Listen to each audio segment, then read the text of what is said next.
Okay. And I am going to mute folks who are not speaking. So if just letting you know. Go ahead, Russ. All right. So I think we're ready to get started, and we just want to welcome everybody. Thank you so much for coming to our DevEd ABE Collaboration Affinity Group session 2. And it's 2 because we met again. We met first back in November, and now this is our second kind of time to come together. This time we've got a great presentation planned for you. And so once again, I'm just going to introduce myself. My name is Russ Frankel. I'm a regional transitions coordinator in the Northwest part of the state. And I'm also have that same role in the East Metro area. And I'm working with Leslie here to facilitate this affinity group, which I'm delighted to be able to do. Leslie, I'll hand it off to you. Thanks, Russ. I'm Leslie Blicker, and I'm someone who worked at the system office of Minnesota State for 17 years. I've also been a faculty member at Metro State for 21 years, still teaching online. I retired from my full-time job a little over a year ago and kind of set up a shingle, if you will, as a private facilitator consultant, trying to stay in the higher education, or at least the collaboration realm, similar to the work I was doing before. So I'm delighted I joined Russ on this project almost a year ago now. So that's who I am. Super. Well, let's get this show on the road. We have a meeting agenda here, and go ahead, Leslie. I think you were going to walk. Yeah, I can see the waiting room now, and I'll be happy to admit people while you're talking. Okay. Oh, good, great. Well, we've done our introductions, and one of the first things, this is sort of a run of show. We just want to kind of give you a feel for how this day is going to go. And we have some information about some survey information that you provided that we want to kind of give you an overview of. We've got, that's kind of like the who we are. And then Leslie's going to kind of speak to you about what we are. Then we have some wonderful guests that are going to present to you today from the Northwest region. Kirsten Fugelseth, Lynn Bastian, and Ralph Cox. And then we're going to talk a little bit about the spring meeting dates that are coming up. Yes, spring in Minnesota. That's a good thing to be thinking about, right? And then some upcoming activities. All right, next slide, please. Well, we wanted to ask people to introduce themselves in the chat. So yes, very good point. Thank you for that. So here's what we're interested in. Introduce yourself and your role. And if you happen to be involved in a partnership, be it math, English, reading, you could identify that. That would be helpful to our database to kind of know where that partnership lies. Thank you so much.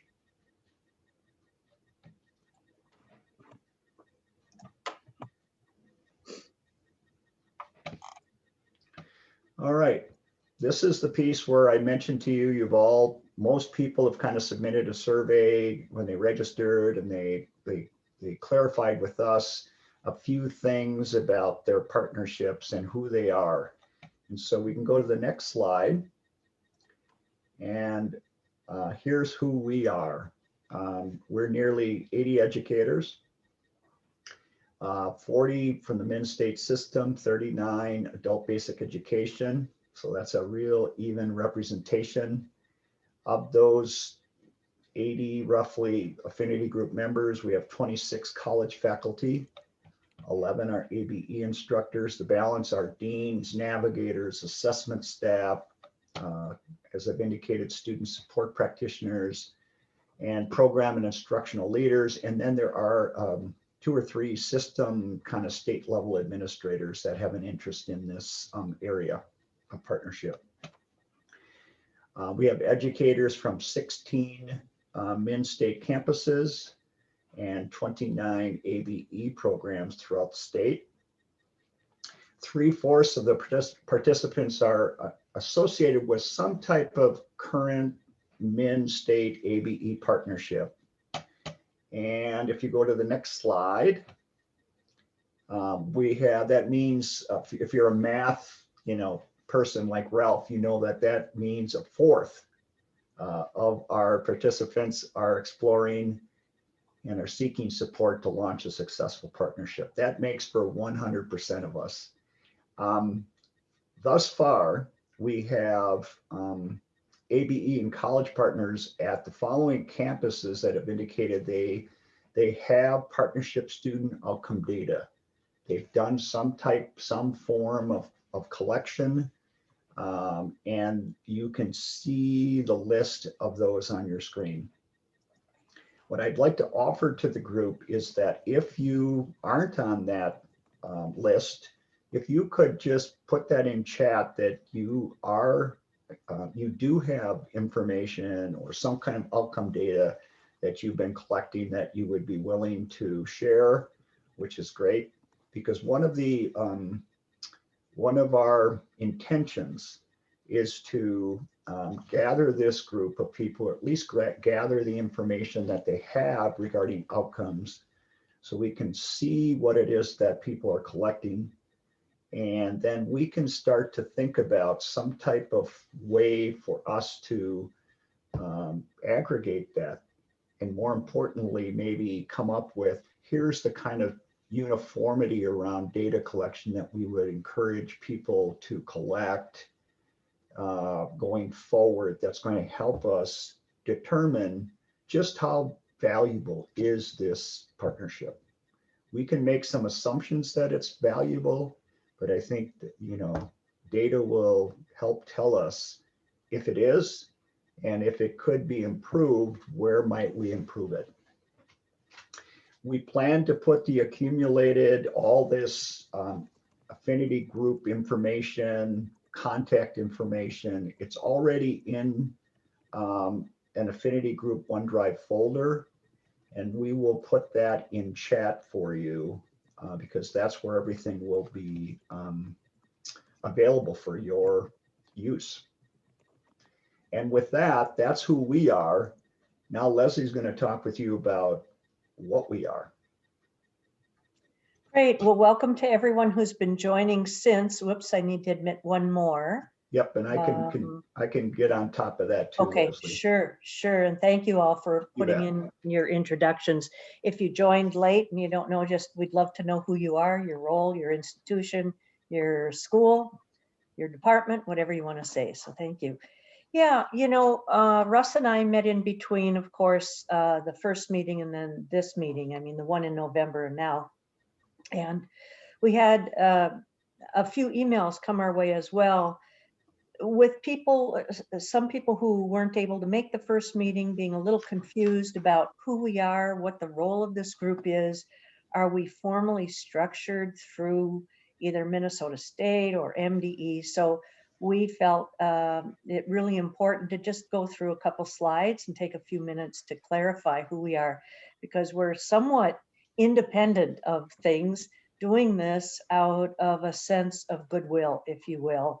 It's probably about as organic as it gets. So what happened is, as Russ and I were ramping up and doing some more formal, both interviews as well as presentations about the work being done in the northwest part of the state, we heard from people all over the state, well, can we come together? We'd love to have more conversations. We want to learn from each other.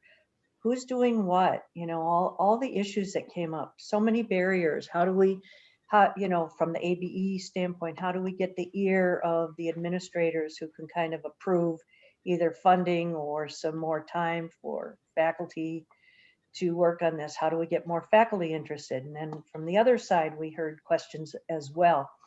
So we wanted to put something together, and we called it an affinity group. And it means just that, birds of a feather, people with a common interest who want to come together to share and discuss. So it started out of that. And since Russ and I are both working for or on behalf of the Northwest ABE Transitions region, it was really an ideal. So it's an idealistic sense of, can we create more awareness, training, resources? What do people need? And so thus the group came together. One person asked us for sure, or at least one faculty member somewhere, how come I didn't hear about this? I would have thought that the bargaining unit, MSCF, would have presented a communication to us. So what we want to clarify here is we're using pretty much word of mouth. Russ is maintaining the membership list, which is now, I'm guessing, over 75, maybe 80. We then send a courtesy email request out to MDE folks, I think Julie Dinkow and maybe one or two others, as well as the folks at Minnesota State System Office who oversee the developmental ed activities there, Greg Rathart and Jessica Espinoza. Membership is completely voluntary and open to anyone at any time. So again, we're not sending this through administration or through unions, saying you should come to this. ABE partnerships is the one model that fits all. Really not at all. We think there's a great story to tell with the ABE DevEd partnership. And we have two people here today who not only feel the same way, but live it, breathe it, and they'll talk about it, every day. They're working it. So we think this is a model that has a chance to expand and maybe scale. Again, voluntary membership on this group. I don't want to cover all of these. I'll let you read some of them, but I did want to say we have an informal association with Minnesota State colleges and universities and MDE, meaning they're well aware of what we're doing and are willing to send the communications out, like I had said. I think the most important thing is if there's anyone new here today or people from campuses, or as the word gets back, again, if any campus, we know if for those of you who are ABE, you may be working with campuses in your region already, but if there's anyone new showing up who doesn't have a partnership, we say, if you're interested, we're more than happy to have this group help share information, but it's really up to each institution or faculty member there who wants to get involved to say, hey, let's get involved. How do we do that? And then this group doesn't advise upwards to anyone. It's collegial in nature. And I call it lateral influence, meaning we're bringing all these people together. We're talking to each other. You can go talk to your colleagues. You can certainly send the information up the rungs if you want to, but it's just this broad-based collegial group. So, we wanted to cover that so there was no confusion, and I'll just open it up before we turn it over to the presenters to see if there are any questions about that or what the purpose is. Really, I skipped over the first bullet. Our purpose, we had to clarify this. It's worth taking one more minute. I don't know that, like, whether we as a group produce anything is yet to be decided. We know we need to bring people together to share the practices and to share what the concerns are and to help make connections. At the end, Russ will talk about some of the activities we have planned, which would be resources, toolkit, also maybe pulling people together to come up with that common data set like he mentioned. But for now and the rest of the spring, the meetings really will focus on sharing of information and hopefully some group conversations. So any questions? I'm going to check the chat. No, I don't see anything. Okay, well, type them into the chat and we can always address them at the end. And then I guess without further ado, what we want to do is hear from our very first, I guess, collaboration for the year anyway. And that would be Ralph Cox, who's a mathematics and electronics instructor at Northland Community and Technical College. And then Kirsten Fugelseth, who's the adult education coordinator in the Northwest region. and Lynn Bastian, an adult education instructor. And they have a wonderful partnership that they've been working on, and we're so happy to have them here.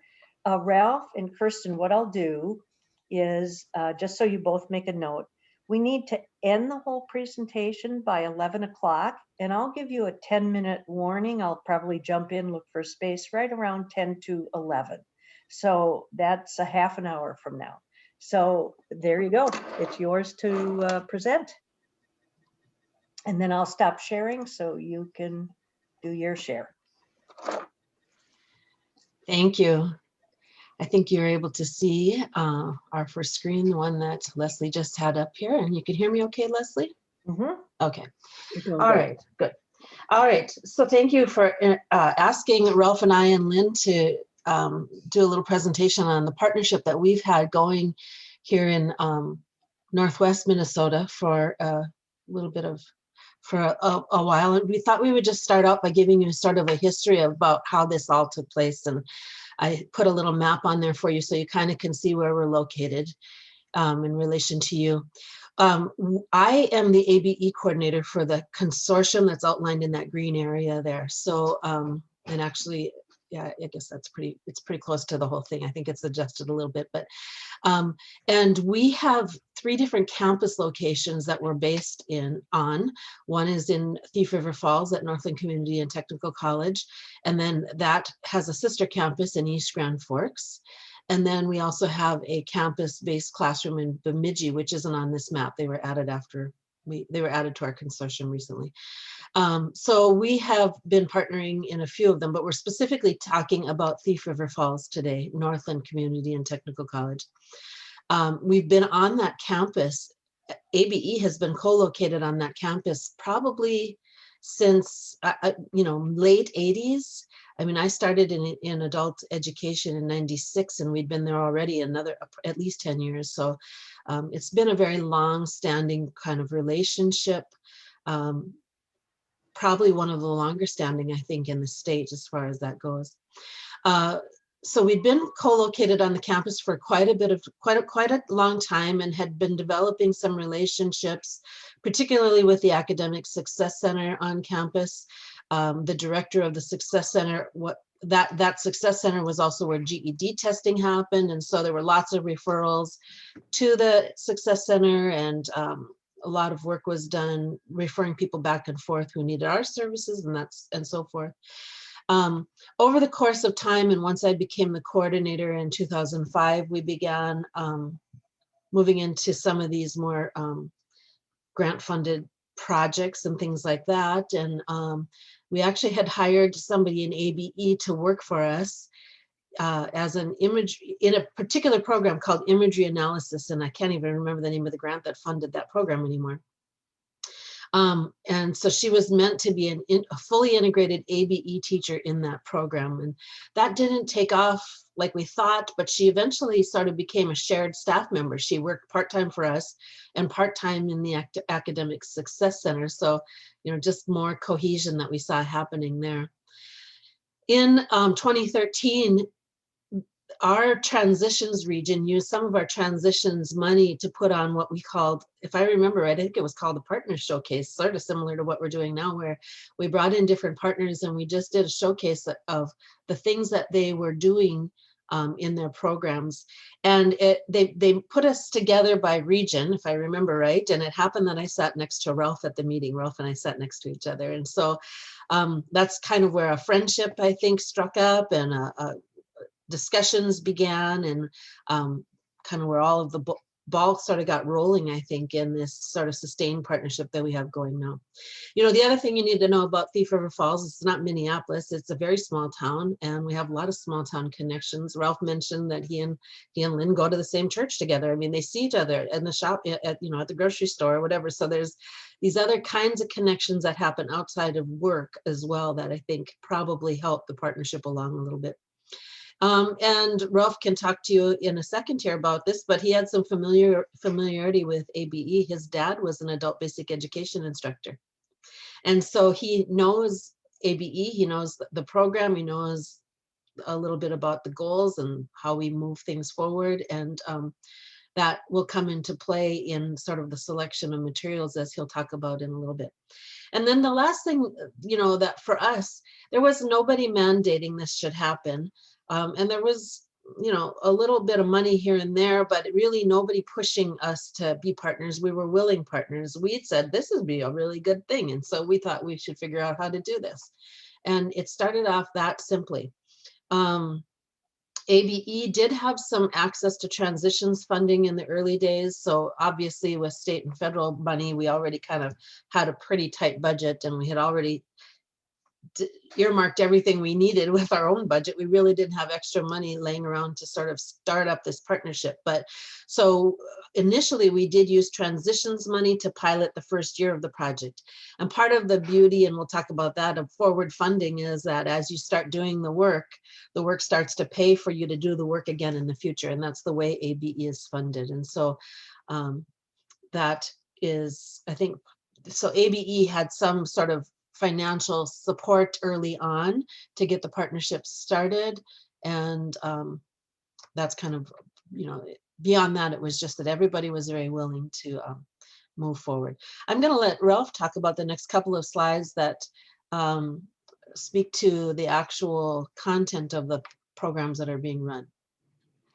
Okay, so Northland College, like all the other colleges in Mid-State, have their own developmental sequence. In fact, we're going through a revisit of that. Those of you that aren't aware of it, we just got notification we should be aware of it and forward more information to the state here.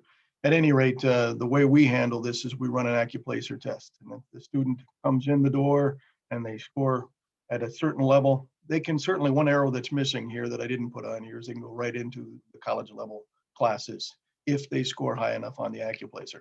Now let's have a discussion about AccuPlacer. We've gone through 2 generations of it. We've had some issues with that along the way. And in fact, COVID-19 comes up and visits us, and we don't have access to AccuPlacer on a regular basis. So we've had to play the game a little differently as we've gone through this, using other placement, multiple measure devices to get students into classrooms. And some of them are self-identified. Some of them just want to revisit.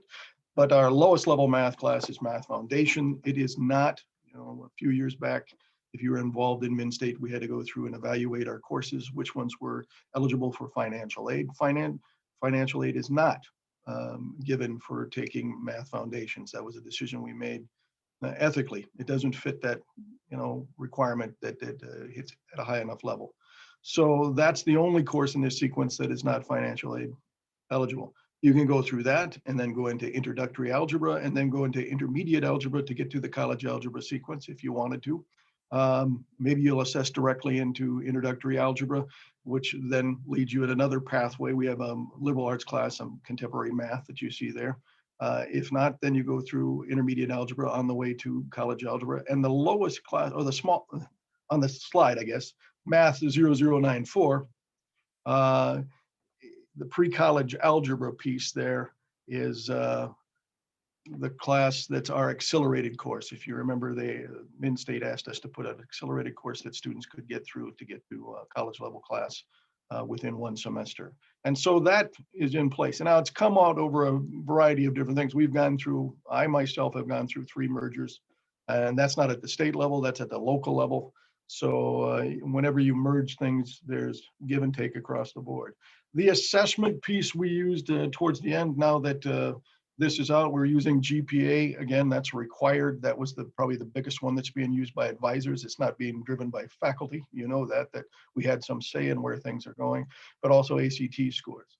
We were looking at those 2 pieces, and they still can assess if they'd like to. But a lot of students now have the ability to just tell you their GPA.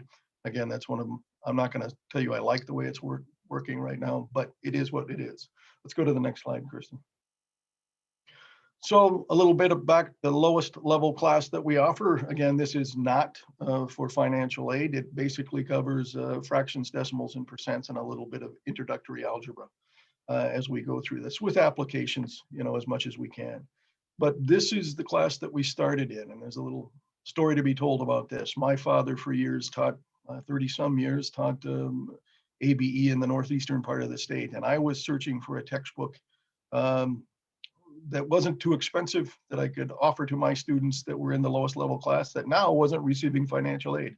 And I was in his garage one day and came across, those of you who are familiar with ABE, the Contemporary series. And I said, this fits perfectly, the book that we're looking at here. So I asked him for it. I think the price on it at that time was $4.50 or something like that.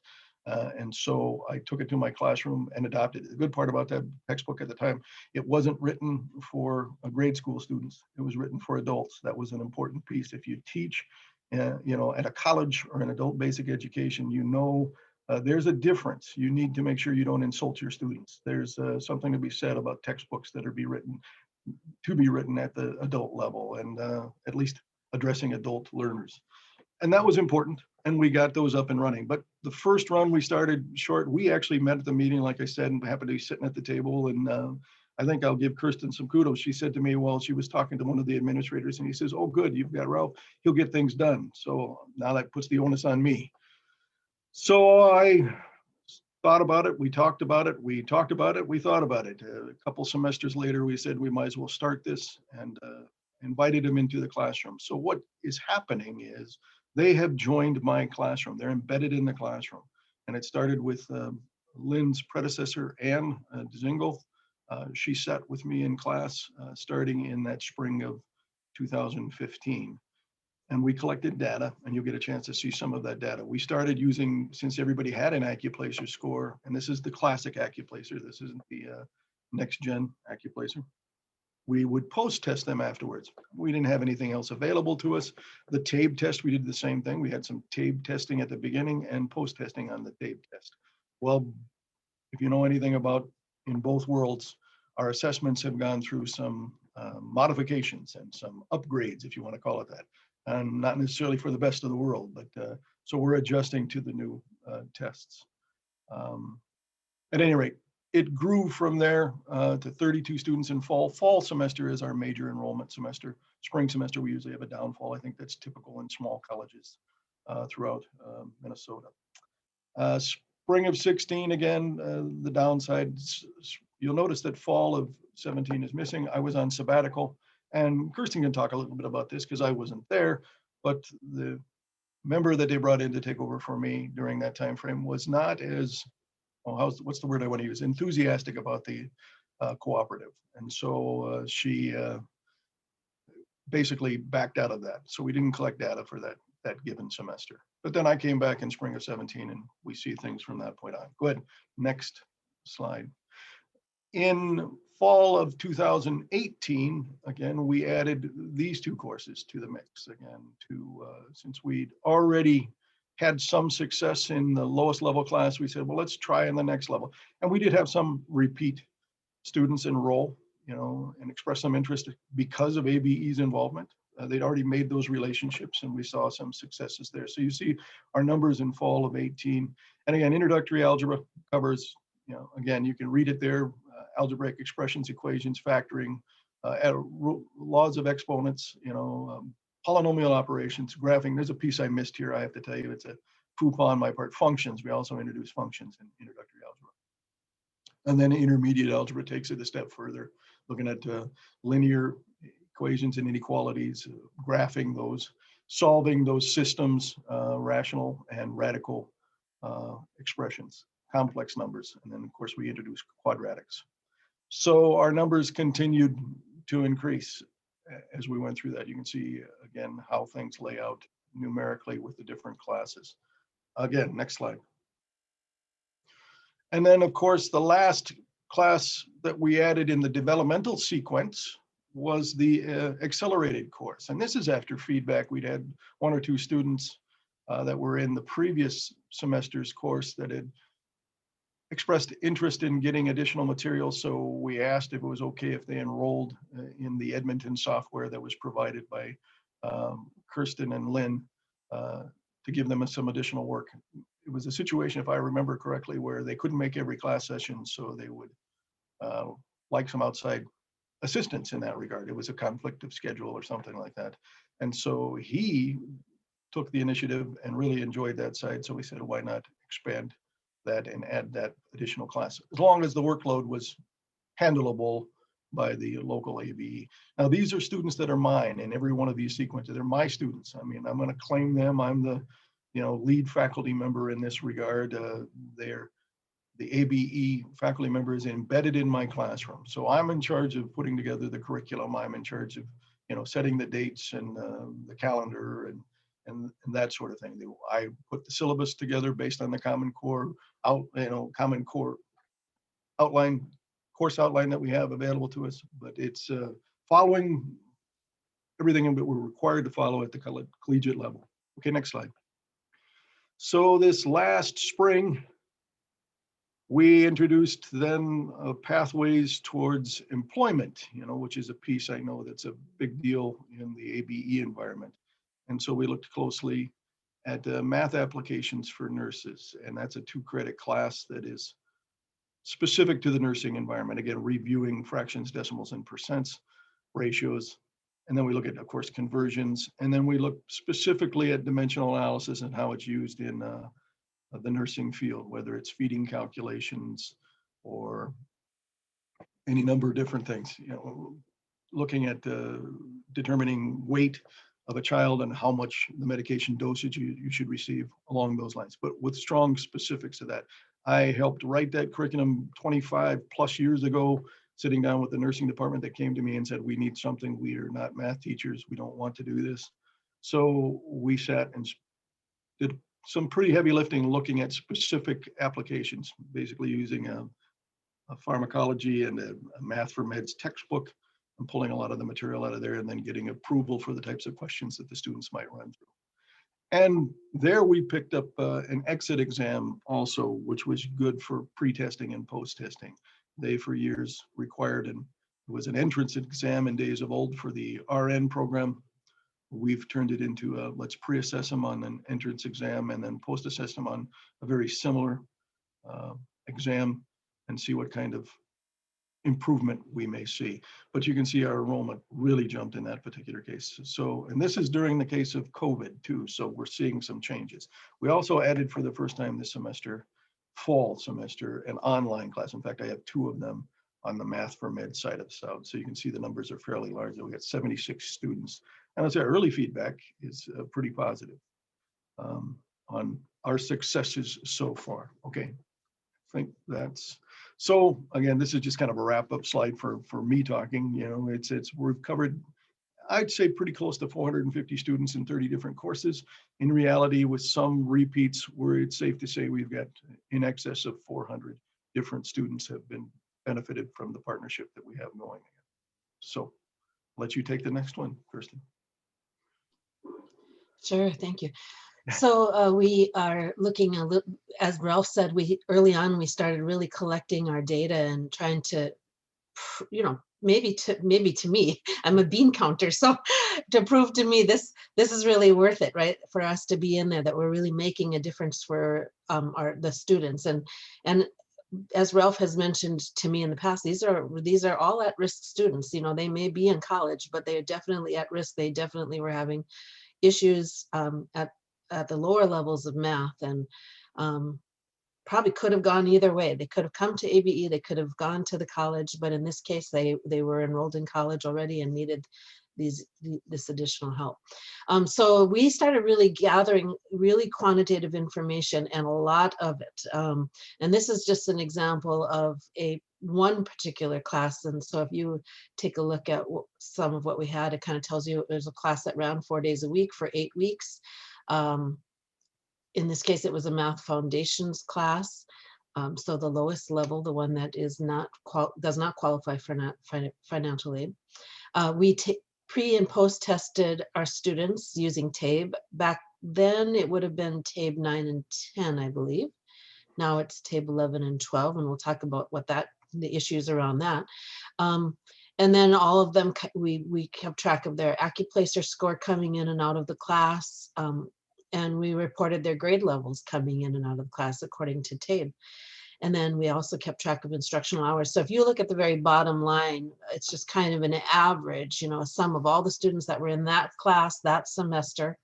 You can see that the average score coming in with TABE was a 501 and leaving was a 549.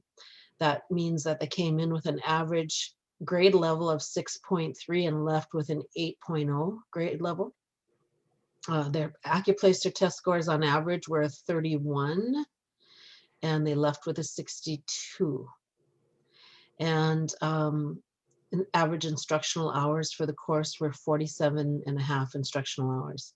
And we have this data for most of our courses up until probably TABE, until a couple of changes that happened with assessment testing. Along the way, Ralph would also say that, you know, we did a lot of maybe over testing because he was test running some assessments for some colleagues at the college. And then we were also looking at the next, when the next generation of Accuplacer came in, boy, we had them doing the classic and the next gen. So we had a lot of data. And at some point we realized maybe that's a little overkill. But just, it's helped us along the way to really prove our, that our outcomes are showing that there's actual outcomes, and that maybe prove our worth a little bit, right, to ourselves. Qualitatively, if we look at the benefits of partnership, we go back to that idea of embedded programming. As Ralph said, he is the instructor for the class, and we've never kind of wavered from that, right? He's the instructor. It's a college class. He sets the parameters of the class. But when ABE is there and embedded in, he is very good to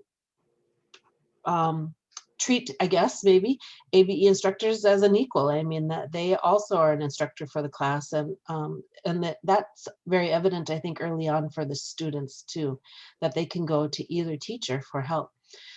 Bringing ABE into the classroom helped to reduce cost to students. You know, as Ralph said, originally he found a textbook in his dad's garage that he used. Initially, ABE, as part of the partnership, actually provided those textbooks to the students because we could get them cheaper than they could get them by going to their bookstore and getting them. It moved into no textbooks at all, and then if you're working in the field of ABE, you know that there are Edmentum, which I think used to be called Plato, is the online approved proxy platform that is supported here in Minnesota. And it was also a program that Ralph had been familiar with and had been using previously. And so that's a platform that now is provided by ABE at no cost to those learners in those classes. ABE's presence, I think, maybe helped to increase some of the support for those at-risk students. So we not only do, you know, tutoring or teaching while we're in the classroom, coaching and things like that, but outside of the classroom, some outreach to students who seem like they're maybe having some hard time. We work with them to review prior to a test or any time that they're struggling with any kind of lessons. And we're providing that online access, so the additional time that they can have on that platform we call Edmentum. I just talked a little bit about the multiple measures that we've been using, the Accuplacer, the Next Gen, the TABE, and then some of the others. But I think the other qualitative piece of all of this is that we built relationships. And as we built relationships, the students began to trust us. And that was a big thing, that we knew what we were doing and talking about and could help Ralph and help the students in this endeavor. But also that the staff became more collegial with each other. I think, you know, Ralph is a math instructor, and but to be able to work together and build a class with another instructor, like an ABE instructor, and to get input, that piece of it all was a qualitative thing that happened as a result of this. And as I spoke before, ABE has a forward funding model. So the time that we spend working with students currently is what funds the coming year. And so that forward funding model works perfectly in a partnership like this, because it helps you to continue to build the partnership. So success sort of breeds success. Let me kind of piggyback on that before you shift there. Sure. She addresses some of the issue there. It's not without some trepidation. I got to tell you that some students rejected the idea that we'd have, you know, we had one in particular was very adamant, angry. I'd get an angry email when we first tried to assess in TABE. I didn't need any of this stuff when I got into college. I don't need it now. And this is in a introductory and intermediate algebra class. And we had to sit down and explain, like I said, this adult basic education piece has a stigma attached to it, whether we like to admit that or not. I've said more than once, I'd like to see it lose the basic part, just called it adult education. I do believe they belong in the college. That's where adults are educated, is in a college setting. It takes some of that stigma away. But that relationship that was there with this particular individual made her quite angry. However, after she got involved, we talked her in, talked her down. She became an advocate. In fact, she was one that spent probably as much, if not more time than the rest of her classmates working with, in particular, Lynn and Ann, going through the material, and then in fact became a repeat, even though she was in a different class, came back to that group because she'd built that relationship. That relationship piece is critically important when you're dealing with at-risk students. And you know, we both in the developmental ed sequence and in adult basic education, adult education, that deal with at-risk individuals. They wouldn't be there in the classes if they weren't at risk. And again, you know, that's an important piece. It's also nice to have a faculty member and bounce something back and forth off of each other. It's a little bit more difficult in a Zoom environment, but we've even figured out a way to do that. But it is nice. Did you read this, or are you seeing the same thing as I am? It's a lot easier to do with more than one person in a classroom setting. And then the funding side, we might as well talk about it here. I didn't receive any additional funding. I know that there's some discussion about that, but to me, it just made sense. I don't know that I put this extra load on my back or anything like that. I just said, come on in. You're gonna join me on this trip, and we'll see what happens. And it's been, I think, beneficial for both sides, but definitely for me. Looking at the model for our classes, or the classes that are run there, if you just take a look at the roles, as we said before, Ralph is the content instructor. He's the lead instructor for the class. He's the one that creates the syllabus, the curriculum. He sets the grading and all the expectations. He gets all of the material ready when we're in class for the students. He's the one that, you know, sets his office hours, and he does a great job of making referrals to ABE or to the Academic Success Center for additional help when students need it. There's a constant, you know, reminder, I think, just a constant that, you know, here they are, they're here, everybody's here, you know, use us where you need us. So that's been a great, that's part of what Ralph's role, I think, is a little bit. ABE, the ABE instructor in the classrooms, we have sort of changed, and Ralph is right. I'm moving more and more all the time to just saying AE instead of ABE, although I've been at this for 26 years, so it's a hard habit to break.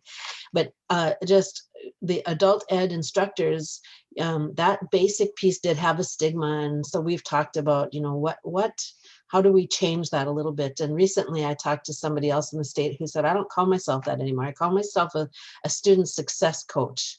And there is something about that that's like a more powerful term, it seems like. So, it really describes a little bit of the role ABE plays.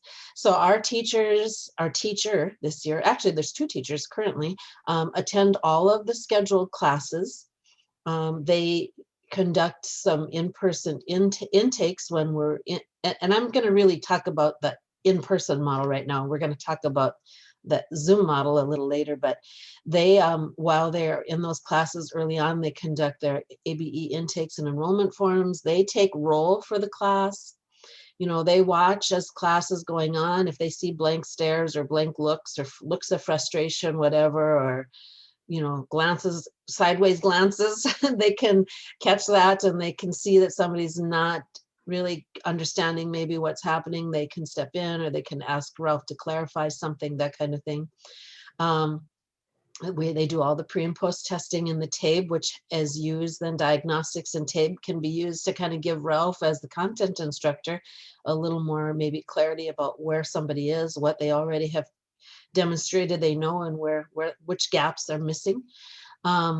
The ABE instructor designs the companion lessons in the Edmentum software that go along hand in hand with what's being taught in the class. They record and report all those contact hours, or proxy contact hours in the case of Edmentum, and then offer some tutoring sessions or outside of class. or even makeup sessions. So if a student is not able to be in class, oftentimes Ralph will hand the materials for that day to the ABE instructor, and automatically the student knows if you missed class today, you go to Lynn, to the ABE instructor, and she's got your materials that you missed, and she'll help you get caught up so you're ready for the next class.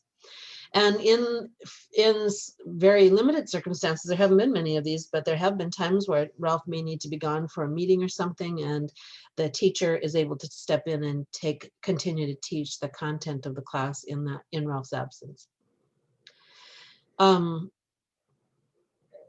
Ralph, do you want me to talk about the general class design? That's fine. Go ahead. Yeah, that's Okay. fine. Okay. You can talk And about so- all of it. You know that. I'll let you talk about it all. You know, So- this is, excuse me, it's Leslie. I don't have Sure. my video on. Here we go. It's 10, almost 10:02. Okay. So about another you. 10, well, actually, we want to open it up for questions as well. And there are at least a couple in the chat, which we can go through. So I don't know if you can do 5 minutes now. Sure. Yep. I think Okay. we can. So our general class design is that there are no textbooks required. Most of the work is done through either the Plato software or worksheets that Ralph puts out, things like that. So if you go back to the Developmental Education Strategic Roadmap, and one of the goals was to reduce the cost to individuals, and certainly the partnership does help to do that. There are supplementary worksheets that are used. Again, we talk about pre and post testing in TABE after 40 hours, and Ralph has been really good to really encourage students to get to that 40 hours. And in fact, he sort of dangles a carrot out there. 40 hours, if you're not in the world of ABE, means that the significance of that is that we can pre-test somebody, but we can't post-test them to see if we've made any gains with them until they have reached 40 hours of instruction. And so in Ralph's classes, they can gain those 40 hours of instruction by being in class. All that time is recorded.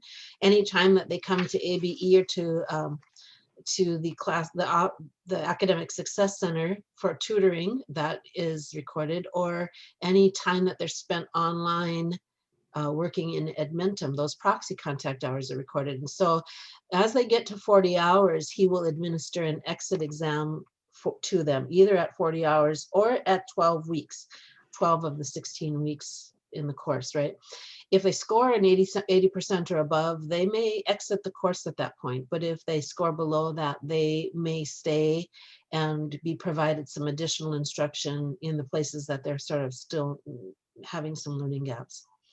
And the other thing that I think is kind of neat about the way Ralph does things is that he doesn't just cut it off at the end of the semester. If somebody does not have all their assignments completed for a valid reason, or it's obvious that they still need just a little bit of help, he will extend the semester a little bit for those students, just to give them an opportunity to complete that without an incomplete, which often ends up in a failing grade. Talking about barriers along the way that we've encountered, and there have been some. Again, we talked about the stigma associated with the basic part of ABE, and maybe we should think about removing that, and now have permission from the state to do that. We have had lots of changes in assessment tests over the years. We talked about TABE, went from TABE 910, which had a level which was very, one of the levels of the test, and I should remember this, but I don't, was very specific to the content being taught in the class. So it was easy to automatically give that level. Now with TABE 1112, all things are measured at all levels. And so it's a little harder to determine which is the appropriate, or to always see gains, I think, maybe, as we might have seen before. We also talk about assessment overkill. Boy, we were trying all kinds of things to see what would really stick and work at the beginning. Staffing changes have happened over the years. The Academic Success Center, I think Ralph may comment, has had something like four directors. Yeah. 4 different directors. Yeah. Yeah.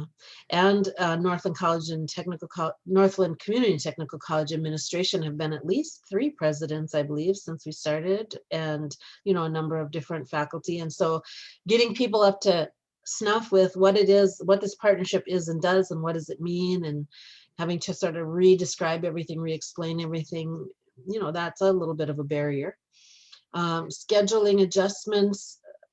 Ralph sets the schedule and has been very good over the years to make the schedule work also with ABEs, because our regular ABE classroom is also a pretty robust classroom. And so making sure that we can be there when he needs us there is important. And he's been very good to make those adjustments that will work for both programs. Initially, one of the issues we were seeing was that the ABE program year ends before this class does in the spring. April 30th is the end of the program year as far as data collection and reporting, and the class didn't end until May. And so having to tweak how that, to get people to get to that 40 hours and get an assessment done at 12 weeks rather than 16 weeks really addressed that issue too. And then, you know, we talk about COVID and the changes that came along with COVID. So, Ralph, I'll let you take some of the COVID issues here. Talk about that. Okay. Well, one of the major issues is you go from a face-to-face environment, which I lived and died in and prefer any day of the week, I will tell you that, to an online environment, right? Which is always an interesting situation, especially if you haven't jumped on board. So that was a major issue. We had some partnering issues too. I mean, I'm at home. I'm, you know, of that age, not 65 yet, but I'm bordering that magical number, right? But with underlying medical conditions. So I have been in the Zoom environment now for the past, well, it's going to be a year here in March, right?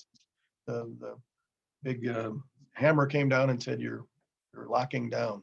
So I'm looking forward to the future. But I'll tell you something, I learned a lot from this environment, and I've gotten feedback from students. I in particular record a lot of what I would normally do. I have an overhead document camera. They look over my shoulder. I walk them through step by step, you know, whatever the topic that we're covering on that given day. And instead of an hour long or 50 minutes, they get them in 10-minute bursts. So they can stop and start. That feedback from students, those that have engaged anyway, in taking advantage of what's available to them. And you know what that's like. You can only, you know, offer it. They can't jump on, but those that have engaged have appreciated that. Access and training. I mean, they're embedded. When I say they're embedded in my classroom, they're also co-teachers in D2L. So that opens them up to everything and it's available. We've gone through our D2L coordinator, gotten approval from our academic people. And in fact, I want to back up from that and say our lead academic individual at the college has also changed 3 or 4 times in the last so many years. So we're constantly going through a re-education process. Are we on the top? Are we in the front burner? No, definitely. We're pushed back to the side. But I'll say this, they haven't gotten in the way. Okay. Conducting the ABE intakes virtually, that's been a challenge. You know, it's just not easy to do. I think we've kind of ironed, and it's an ongoing process. We're still ironing some of the wrinkles out of the process, but I think now it's done via video chat through the Zoom environment. So Lynn gets a hold of them, or they contact her and fill out the forms as she speaks to them. Finding ways to assess students, again, collect that outcome. That's a challenge because, like I said, just think of the different acuplacer that we're dealing with now. And you can't compare apples to oranges. And then the whole thing with our environment here is, do I use the QAS or do you use the AAF? You know, function on that next gen acuplacer. They're 2 different tests, and we don't test, or we don't teach to the test. We're teaching the material in the curriculum. I've never sat down and say, this is the kind of question you're going to run into. This is the kind of question. This is how you handle that. So it's the data just hasn't been as successful in the algebra sequence as that we had in the foundation sequence. We have in the foundation sequence, where we're looking at just arithmetic scores. You'll see the improvements there. You're not going to see that much if you're trying to use and like I said, the QAS at the beginning, you don't even teach you the material for the most part. We aren't at this stage of the game. They do just as well or just as poorly, however you want to look at that on the QAS. When they end it, they might show some growth, but it's not as dramatic as we'd like to see. Let's put it that way. And there's always those things with bandwidth, you know, technology. You get the students, you'll be talking along, and then all of a sudden the screen will freeze.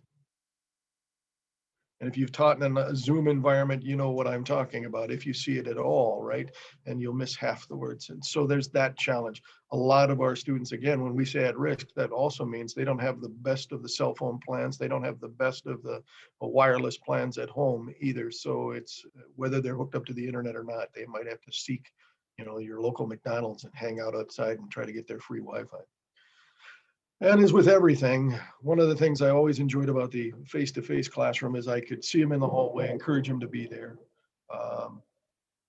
Having a discussion, with them. Hey, I haven't seen you for a while. Oh, that's what you look like. A little, there's 3 parts to this process. Like I said, the third part is, in my mind, you coach the students through that. Well, part of the coaching is encouraging them. It's awful hard to do if you're not standing over their shoulder. Plus, we don't know if they're doing their own work. If you're in a math foundations environment, you ask them to do fractions, decimals, percents without a calculator. Is that really happening? I don't want to accuse my students of cheating or lying if it's not true. I don't know. I can't tell. I can't tell from a distance. So there's a lot of faith. And in this environment that we live in, we just kind of got to go with that. I Okay. think Ralph, I think I might need to, I don't know how many slides you have left, I but think this is we're, basically the last one. We got one more after this, yeah, and that's it. and we wanted to hear a little bit from Sure. Lynn, but we've got questions in the chat as well. So we've got to Sure. kind of wrap up for sure in about 5 minutes here. Okay. Sure, I'll just really quickly, this is just a repeat of the slide you saw earlier, but I added in the blue components that talk about how we do it a little bit differently when we are doing online, right? So we've already sort of talked, I think, a little bit about this, but uploading things to D2L, that was kind of new for us. Establishing virtual office hours, a little bit new to us. Doing a virtual intake and enrollment, and we can talk later about some of that. Monitoring now, instead of monitoring people face to face, we're monitoring chat logs and troubleshooting issues, as Ralph talked about. And then, we've moved our pre and post assessments from TABE to an assessment tool we use in Plato right now, so we can at least get some idea of whether or not people are making gains. And the other thing, I think, when we would have normally been meeting with students in person, we now are able to do some virtual meetings with them. And Lynn can speak to some of the pop-up help sessions she's had where she just will offer a session out there, say, hey, I'm going to be meeting with somebody to this afternoon at 3 o'clock. Anybody want to join us? You're welcome to do that. And those have been really successful. And I'm just going to quickly go on to the very last slide, and we can open it up to questions. The lessons we sort of learned were that forced partnership doesn't work. It seems to be best when everybody wants to be at the table. And going back to the one semester when Ralph was on sabbatical, is all it took to prove it to us that you really have to have willing partners at the table. We all, doesn't matter which program we're working for, we focus on the students and not the programs, and that makes a big difference for us. And this idea of success breeds trust, but trust also breeds success, and we've certainly seen that happen. And that the partnership wasn't because there were a bunch of bigwigs sitting around a table who said this should happen. It happened because the right people were at the table. Ralph is an instructor. The ABE instructors were at the table. They're the ones that make this happen. Again, I always just say I'm just a bean counter. My job is just to make sure we have the money to do all this, but they do the actual work and the development of the class itself. So I'm going to stop there, and I'll let you. I'll stop sharing my screen, I think, at this point, and Sure. you can. Yeah. So Lynn, Russ and I think we're wondering if you have any other perspective to add. The one of the things some of the students here at Northland are English as second language students, and they're going into the nursing programs. So to add, it's very important now too that we started helping with the nursing, and Kirsten can kind of share too the success that we've seen, and Ralph can too. We've had students that started getting their GEDs with us and worked there always, and they actually have really good jobs out there. So I will say my pop-ups, I get really good turnouts to those. They're just emails, invites that I send out and say, hey, I'm having this. We're going to study and review fractions, and they're welcome to join. So I get a lot of people doing that. Okay, And that's great. new. That's new this semester with the online environment. I mean, the fact that we have 76 or 70, how many, or 9 enrolled, I don't remember exactly, but in that nursing math, you now though, Lynn, you can post something like that. You're not, you don't have 2 students that show up. You're going to have 5, 6, 7, 8, 10, whatever the case may be Yeah. at one setting. So Like 20. yeah, it's kind of nice to Well, see. we wanted to, there are a couple questions, but see if there was any discussion here. Why don't I field the first question? And again, well, we don't have much time left.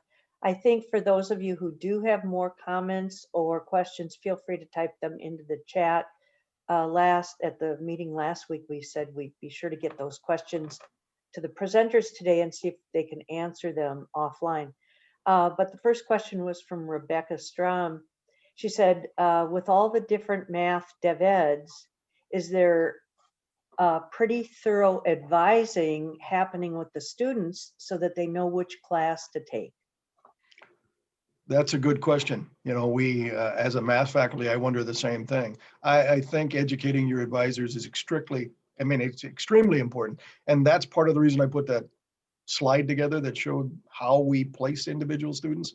But I think we've got a group of advisors that don't really fully understand process. Yes, I think most of them advocate for students.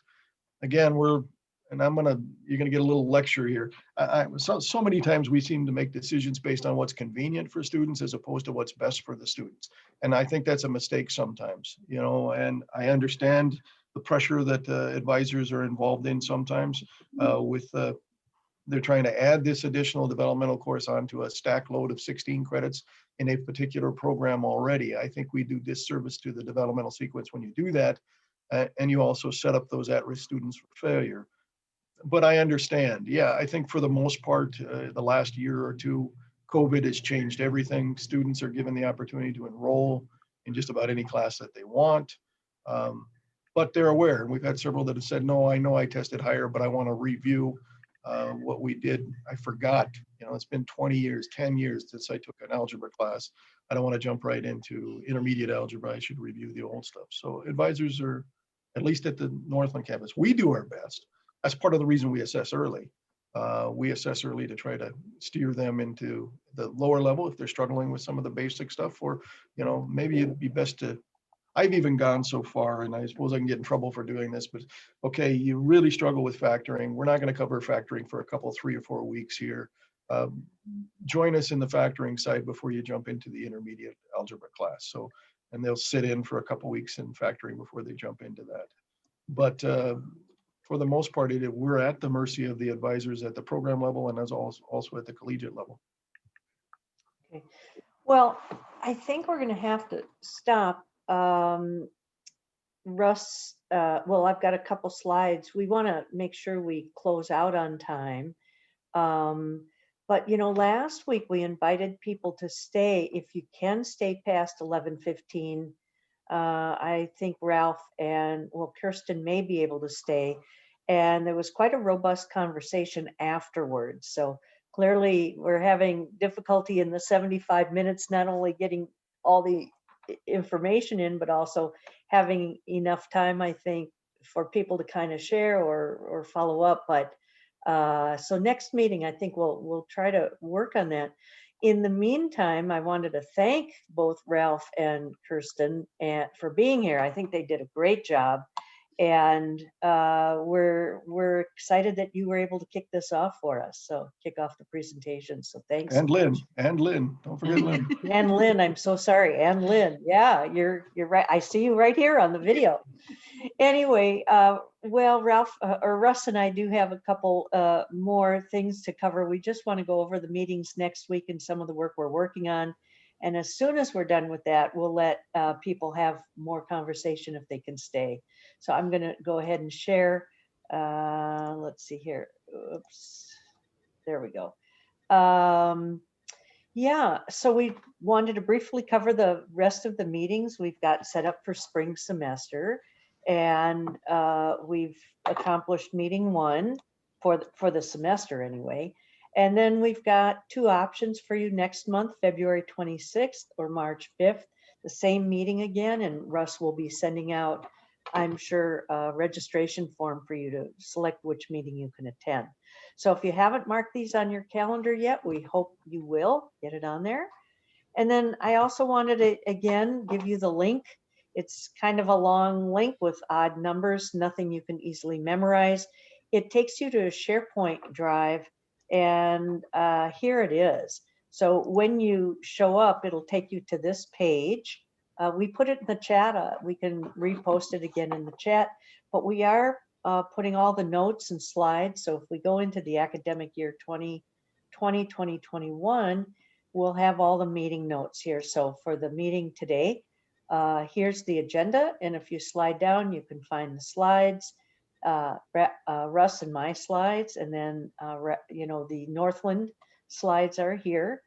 And then I also put them in as PDF files if you want to take the time to scroll all the way down. Both sets are there, or you can feel free to scroll over, double click, and you can download them. So that's all that I wanted to show you here. I think Russ is up next for this slide. Oh, yes. Thank you, Leslie. And really thank our Northland people, Northwest people for leading the charge here with sharing information. Thank you so very much.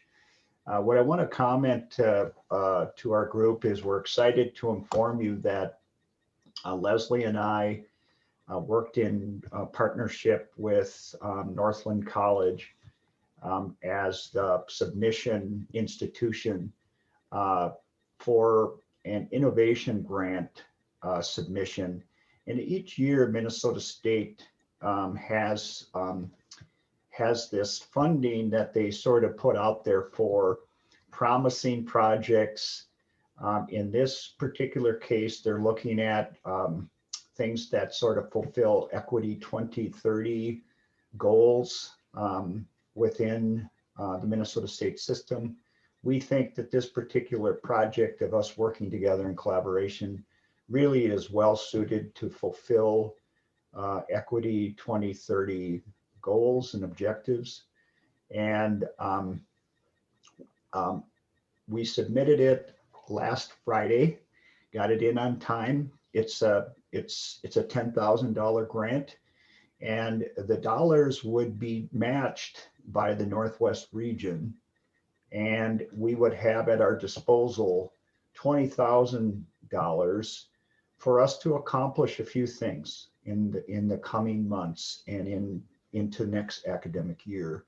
One of them would be to continue with this affinity group work, and assuming people have this interest to want to continue in some fashion. It would allow us to do some work with a toolkit, sort of pay some faculty and instructors to help us put together a toolkit that's going to be of use to people who are not only currently having or engaged in partnership to improve their practices, or at least strive for that. And of course, people, this 1/4 of our group and others that are out there in the systems that have an interest in forming a partnership and having a good sort of approach to that, so that it's hopefully sustainable over the course of time. So we will know by March 5th if we have if we're in receipt of that grant. And we're just thinking we're real positive about it at this stage, because we think it really, really hits the mark. And so more on that later. When we gather next time, we're going to be in a position to be able to kind of talk more about that. We'll keep you posted. And let's see. Let's go to the next slide here, Leslie. I think we're done. Yeah, we're close to the end here. Yep, that's it, just our contact info. You're right. And I would just say, is there any sort of overarching questions that people have of the direction we're taking? that kind of thing that anyone would like to comment or react to, please do so. This is your meeting. This is your gathering. Feel free.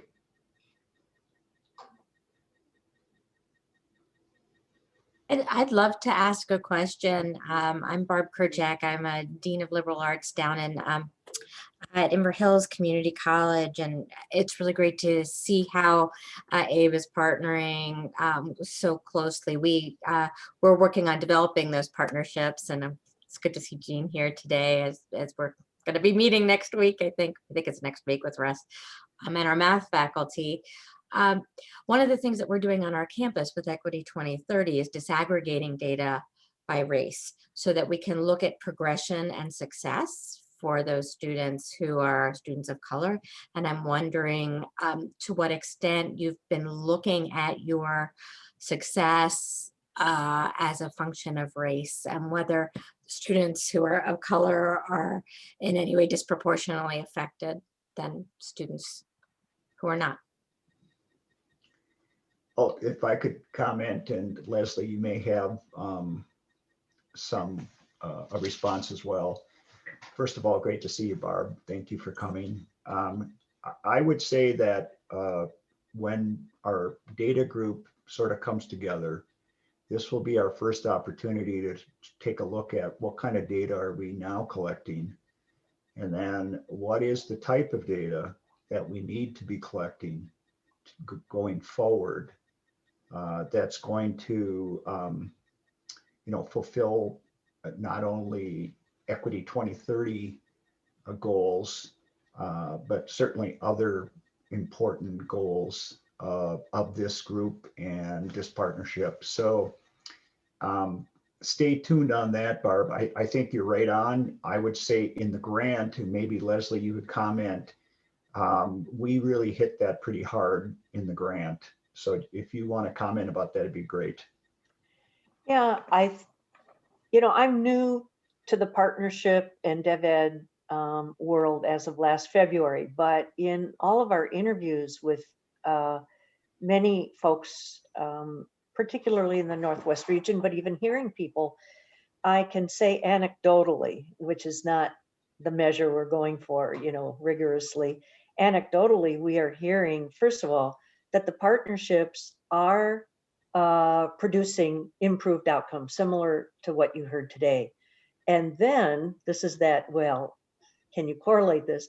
And then we're hearing, and the majority of those in DevEd are BIPOC and, students, people of color, underrepresented populations.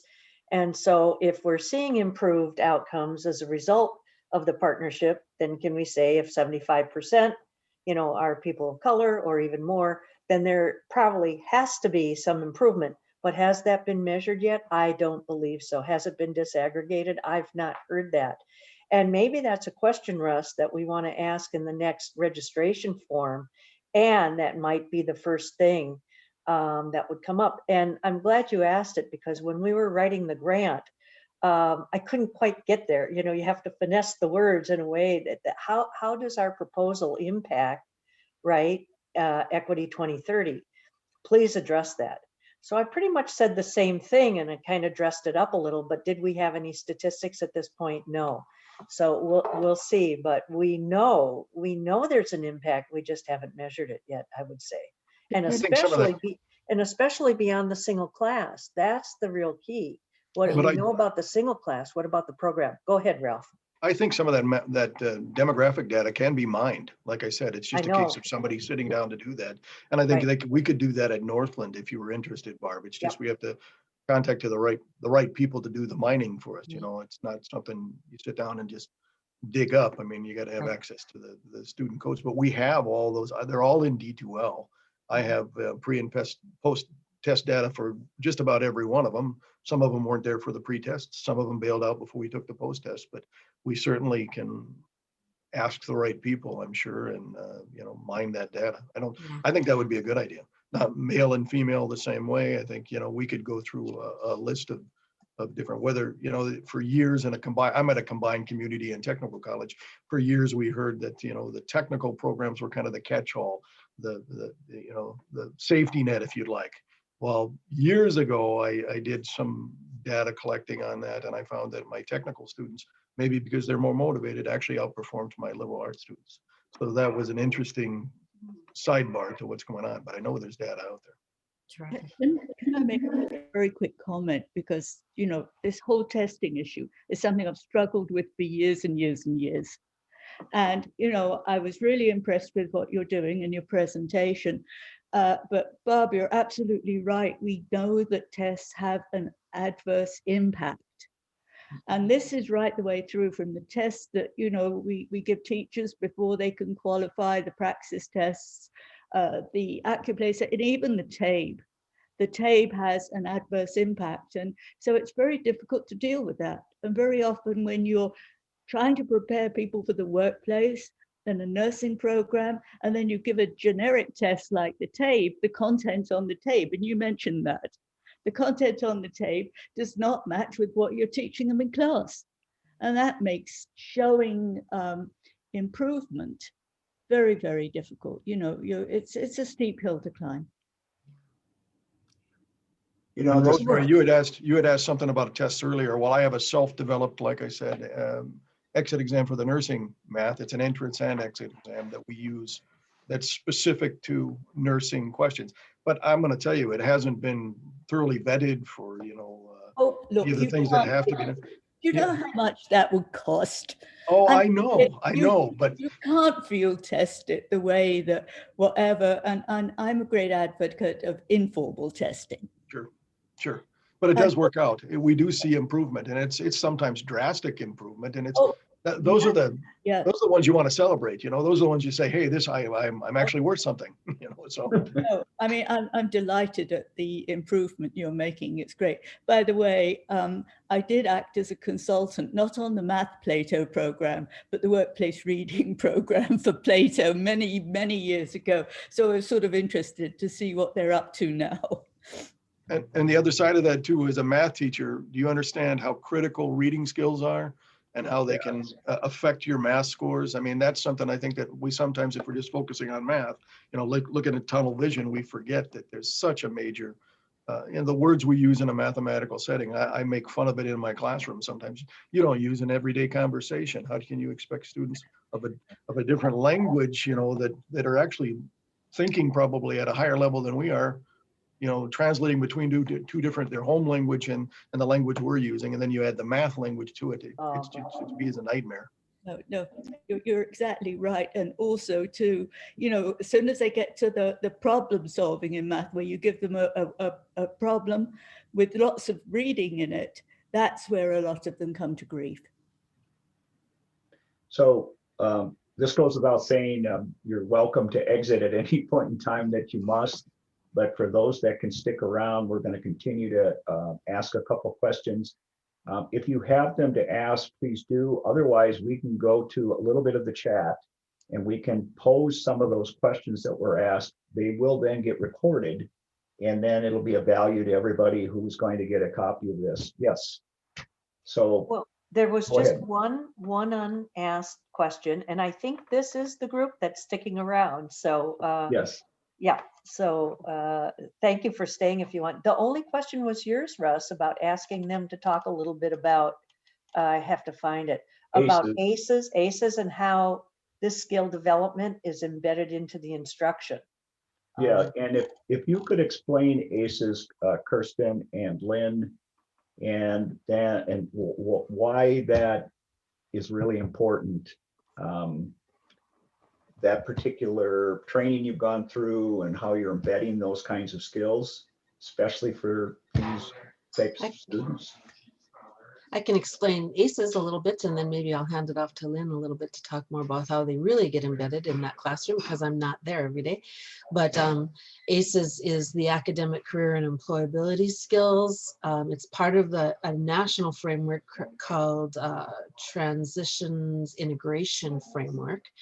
And it's really, addressing the soft skills, right? So we address the academic skills, we address the digital component, but then we need to address soft skills that we develop with students. Those things that make them successful as students and as employees and as in general citizens, right? And so, you know, showing up on time for class and following through with your homework. And if you miss an assignment, following up on that. How do you, you know, how do you do that? Getting yourself, it's one thing to enroll in a class and it's another thing to participate in a class. And so how do you become an active participant in your own education? And so I'm gonna just leave it there, and I think I'll let either Lynn or Ralph, if they want to speak more to specifically some of the things that are happening in the class, to do that. So I can share my part of it is being the support success instructor. I actually watch what they're doing in Edmonton. I actually watch what they have completed in D2L, and together I will CC Ralph or he will CC me, and we follow up with those students. And that's where important, where the trust in, I have one-on-one either in my classroom because I'm available here on campus, or I actually do a Zoom meeting with those students and kind of on top of them the best we can. But there's, you know, some challenges at some time too, but it's self-management with them, and then just making sure, is there some barrier that's going on that is not allowing them to complete some of their assignments? You know, some of them have young children, some of them have no internet, you know, some of them are, you know, trying to use everything on their phones. So it's just being there to be that extra support. It's a challenge. You got to understand, COVID has created this environment. Doing it from a distance is so much more difficult than doing it face to face. But one of the things is, I mean, she mentioned this on one of the slides, and I'll twist it a little bit, you know, how success breeds success. Well, failure can breed failure too. It's important to step in before failure becomes, you know, so you had a bad test. Don't worry about it. I'll give you a second, but we've got to revisit some of this material. Where are you making your mistake? If I'm standing over you, I can coach you through that process. What do you do next? No, not that. Think a little bit more. I can't do that in this environment now. They don't have the hardware that I have that allows them to look over the shoulder, and it's awful hard to hold a piece of paper up like this and say, Mr. Cox, this is what I did. You know, that's not so easy to view. So it's a challenge, but it is. You develop relationships. I don't want to say we become our friends, but you and ABE for years have always kind of advocated, become a strong advocate for the success of students. And like I said, overcoming a lot of different barriers. I'm a firm believer in second chances. So is Lynn, so is Kirsten, so are most of us in the room. But that becomes the overriding challenge. How do you get that student help they need just in time? And at the same time, let them know life happens. And Lynn has been part of this. I've had many conversations with students. You know, COVID, actually they've gotten COVID, or they're visiting parents that are dying. It has happened. You know, it's the real world we're living in now. Don't worry about this. We will take care of life, you know, later. I mean, you take care of it. Your family comes first. Take care of what you have to take care of. Letting them know that you sympathize, empathize, are part of that is such a critical piece. On the getting them ready for a job environment, which I think is what the ACEs, the career path piece is, we do have an assessment in, and Lynn has been pretty good about at least becoming familiar with it. And this is the first year we've used it, first semester we've used it, is a pre-assessment and post-assessment test that we're using on just the skills required. Well, I guess they've got an emphasis on the nursing side. And Lynn, you can talk a little bit about that. You've got a piece there in Edmonton. I teach my own, of course, and have my own, I have my own weird way of doing things, and I share that with them, just trying to make the math easier for them. Yeah, but Edmonton has a piece there, Lynn, that you can talk about on the specific nursing calculations piece, doesn't it? Right. Yeah. So they have what's called health services care, math applications for health services, and it actually goes through some soft skills. It gives a little bit on conversions. So it's really, in Edmonton, that course gives them some idea of what language is being used in the work too, and what things that I've saw. So it's new. So I'm kind of looking into it and liking it. Students are liking it. The soft skills they're tough to deal with, but you got to deal with them. You know, the mindset that, you know, I've been involved in this. We actually got a grant years ago. Before, I was working for the same company, but just got removed from the classroom for a period, which I hated.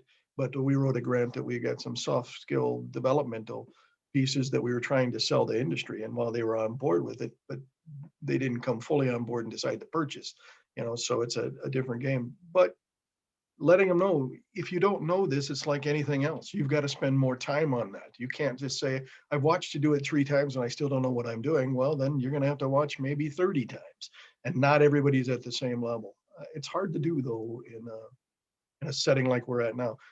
And also that multiple measure piece comes into play. I'm a firm believer. Yeah, so you can't show me you can do it here, but you can show me you can do it over there. That's fine. We don't handle, as she said earlier, tests are not necessarily the best way to really determine whether somebody can do something or not, especially if I'm in a multiple choice environment like I am now. You know, really partial credit's hard to give with multiple choice, but it's easier to do when you're standing over somebody. Here's the place they made their mistake. They were 3/4 of the way to the correct answer. They turned left when they should have turned right. You know, that's too bad, but the answer is wrong in a multiple choice environment. In a setting that we have here, it's, if you could see what they've done, it's a little easier to. But I don't know if we answered your question or not, Russ. Or, you know, we're kind of beating around the. No, that's wonderful. I was wondering, Dean or Tracy or Kelly, That's what I was gonna. if you have anything that, you know, is pressing question for you. Or for hanging Russ, if I around. can jump in, I was thinking the same thing. The 3 of you have stayed on, and I'm curious what is of most interest, or did some of this information kind of get to what you were looking for? How else could we improve in the future? I mean, I think they did a great job, but I'd love to hear what your interest is for hanging out. Oh, hi. This is Kelly. I'm just hanging on to listen and see if I pick up anything that I'm in Bloomington at Metro South, working with Normandale, and I'm just curious. So. And you know, this is embarrassing because when you say Metro South, is it That- Metro State has a collaboration with? No, Metro South is in Bloomington. We're the I know, but Bloomington. what is Metro South? Is that the ABE region, Yeah, you mean? it's a Oh, I'm sorry. consortium. Okay. No, that's okay. It's a consortium of Edina, Bloomington, Richfield, and Eden Prairie. Okay. So it's Okay. just interesting. I find that outstate, out of the metro area, you are more creative, and I think your programming, your partnerships are stronger. So kudos to you. I hope that we get to that point. So that's why I'm just hanging on to listen. So thank you. Sure. Yeah, I have thank you, to echo Kelly. that to Kelly. Let me just say something. I go to these sessions and we'll go and we'll listen to the big presenter. Somebody from the University of Minnesota will come in and present, and they are 10 years behind what we've done already. We've stubbed our toes a half a dozen times. You almost feel like saying, let me tell you where you're going to end up, because I've walked this walk, you know what I mean? So, but we do go to the cities for guidance. And a lot of times I think they don't look outwards very often to see what's been done at the grassroots level, part because I know Lynn, I know Kirsten, I even know Russ now, and I know Leslie. You know, it's not a case where, you know, we have 500 people to deal with. It's one-on-one. The critical piece is, I want to emphasize this, and maybe I didn't emphasize it enough in the presentation earlier, is you've got to find people that want to come to the table. You can't force anybody to do this. Yeah, It's a whole different game. Yeah, Ralph, I would just comment, at having worked in this business now about 10 years. Yep. It's interesting. There is a different spirit in greater Minnesota, and some of it really comes from a survival. Yeah, I agree. A place of survival, which is, we have to absolutely work together because it's clear we don't have the broad base of students. We don't have the broad base of resources. And so we really have to play each other's strengths. And We don't have the critical mass is what you're saying. We don't Right. have the critical mass. Yeah. right. Right. So that's great. And Jean, you were going to quickly comment because I know you and Barb and some other folks are starting to really gear up here. So tell the group about what's going on, Jean. Nope. We are just working with Barb in Inver Hills, and Russ has been helping us. And so while I am in the metro area, I'm a South Suburban ABE, and that is South St. Paul, West St. Paul, and Inver Grove Heights. And we are pretty small potatoes compared to our neighbors, even just in the Dakota County. So kind of that survival and interest in making those connections. So I know, and I've only been with ABE for about, 4 years, but past experiences, we've had some really good experiences with Inver Hills and some partnerships. And then they've kind of, like you've all said too, different people move in, different people move out, and they kind of get lost. So I really appreciate the presentation today and the outline that I think helps me get a little more grounded before we meet and add in the faculty at Inver Hills. And Barb, I agree, you have to have people who are interested. And I think one of the things that my teachers have told me too is that let's just make sure it's an equal partnership and that they're not thought of as a teaching assistant, but that it's an equal partnership. And I'm excited because I think with Barb's leadership and some other folks, we're headed in that direction. And I look forward to, maybe being somewhat in that position that we get this going in the fall and see where we can continue to grow. And I have the staff that's interested in it too. And then, like we have also too, it comes down to funding and that kind of support, and then sustainability should we peel off and others, so somebody doesn't have to recreate it. So thanks Yeah, for the really good. But the critical person there is you got to choose the right teacher to get involved. I mean, that's at the collegiate level. I'm not going to say that that's not important. I've been to several sessions where they all talk at a level much higher than I'll ever be able to even comprehend. Their brains are much bigger than mine. I went to the same classes. They enjoyed them. I probably sat through them and survived them. Okay. But I mean, you've got to find the right person because they'll become a roadblock. And if they have a failure, like we said, success breeds success, that failure will roll on you and you'll never get started. So be careful and start small. Don't try to do it with 15 different, a class size of 100. Just get comfortable with a smaller class size, work through your hiccups in the giddy up and you'll be fine. But that, I don't know if it's easier in an English environment or a math environment. I'm in the math environment. So, I can't answer to the English side, but we've tried a couple things with English. Kirsten can address that and so can Lynn. So, one of the advantages we have too is a teacher that's looking at doing this with Ember also teaches our T's. It's a prep course that helps support the students in their nursing program. And she's been, I think we're year number 5 and really has this groove going. And really with COVID, when you look at the positives that can come out of something like this is she's had a huge success this last fall semester with her students and really meeting them where they need to go. And so I'm excited. So she'll be with us and kind of get a taste for it next week when we meet again too. So sounds like you're heading in the right direction. That's the lady you want to get then. That's the lady you want to get. Russ just had to find the money for me. Yeah. Well, that's the interesting thing. We were able to comment, and then we can wrap this up, that we were able to comment that, all of the regions, adult basic education regions in the state, these transition regions do have access to transition dollars that assist, at least on the ABE side, to help get something piloted and started. And then hopefully some sustainability can come from that, at least parts sustainability. And so what's nice about the statewide approach is that I think people can start to contemplate building that into their work plan, is the things you've just described, Genius. We just need some technical support to get going, and we need, some resources to get us started. And then hopefully on the Min-State side, they're going to hopefully be in a position to follow suit in some fashion, so that it makes it easier to free up staff to do it, or whatever it might be that it takes, right? But I think, Ralph, you hit it on the head. The most willing are people like you who aren't really looking for compensation. You're just looking out for the benefit of student, right? You're saying, you know what, it's easier for me if I have a colleague to work with. That's what I heard.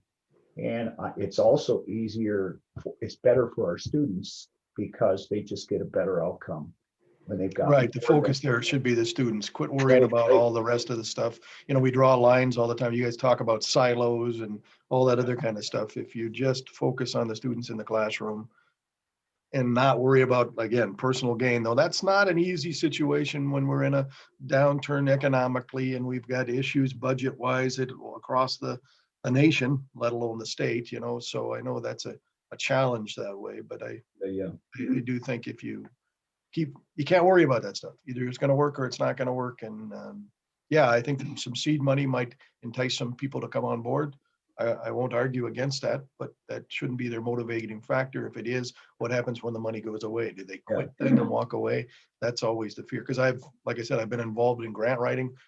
We got a $250,000 grant that we dispersed to teachers and paid them very well. To be honest, for junk, you know, it just didn't play out. So you got to watch about the quality that comes out the other end too. I'm not meaning to go negative or turn negative. It's just gotta, there's steps along the way that you got to make sure right people are at the table and they want to do it. Well, our hope here is to help people build a good foundation, right? And ultimately, what we're hoping, Ralph, is that this doesn't just lie in the hands of individual champions, right? Our goal is that we empower our partnerships so that if Ralph leaves or Kirsten leaves or Lynn leaves, there'll be this desire to continue on, and there'll be this expectation, because guess what? The data tells us that the students are benefiting. And why the heck wouldn't we want to continue with that kind of collaboration? Well, So the key there then again, Russ, is to get to that young crowd that's coming in, the new hires before they've been, you want to call it poisoned or sickened or whatever you want to, before they get to COVID, okay, or whatever. I mean, you got to contact those that are still excited, still want to make the changes. Not that it doesn't happen at the high end, but once you get set in your ways, it's awful difficult to step away from that. That sounds like additional work. That sounds like it's going to be hard for me. She's going to be looking at everything I do. I don't know if I like that. It's difficult. You got to get beyond that. You got to have enough confidence in what you're doing to step into that. Yeah. And I can't say that I would have been that person at early. You know, I'd like to think I would be, but you know, it's just kind of, as Kirsten says, things fell into play at the right time. You know, it's just a unique situation for us to sit at the table, and we got to credit you, Russ. You put us at the table together, you know, and so, you know, it happened to work out. I think at that time though, and I want to say this to Jean too, the only 3 faculty members that were at the table at any of the places in Detroit Lakes that time, I think one was my daughter-in-law, who was at the Fergus Falls campus teaching English, and I invited her. And there was another one at another table. Maybe you did we have somebody? We had a faculty member from ABE from Bemidji, Kirsten, that had joined us as well, if I remember right. But the faculty members that were MnSCU at the time, now MnState, awful hard to get them to come to the table, which is some of the grief that you're getting now is from my union, MSCF, saying this is an initiative. Remember, Ralph, I've worked with the union for 20 years now. Yeah. I know. Well, let's just add on a positive note. No, seriously, you saw the makeup of the group. We have more faculty coming to the table, which is just precious. And they're coming to the table.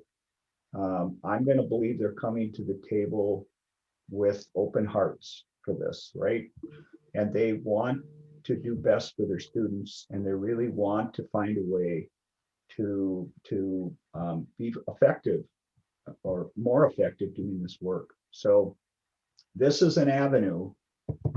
It's not perfect by any means, but it is what it is for us. And we collectively are working on to perfection, right?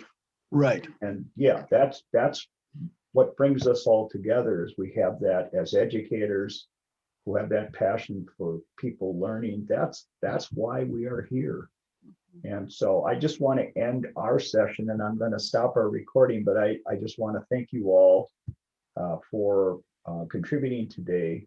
And we look forward to continuing to put in front of our audience this kind of opportunity for engagement, right? For learning and engagement, because we're lifelong learners, right?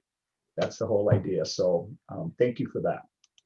And we are going to retire soon. Okay. So it is going to happen. So. But I agree with you, as the ABE person too. My passion is for success of the student. Right. And I will do a lot to have that happen. If it's, in the classroom, whatever I need to do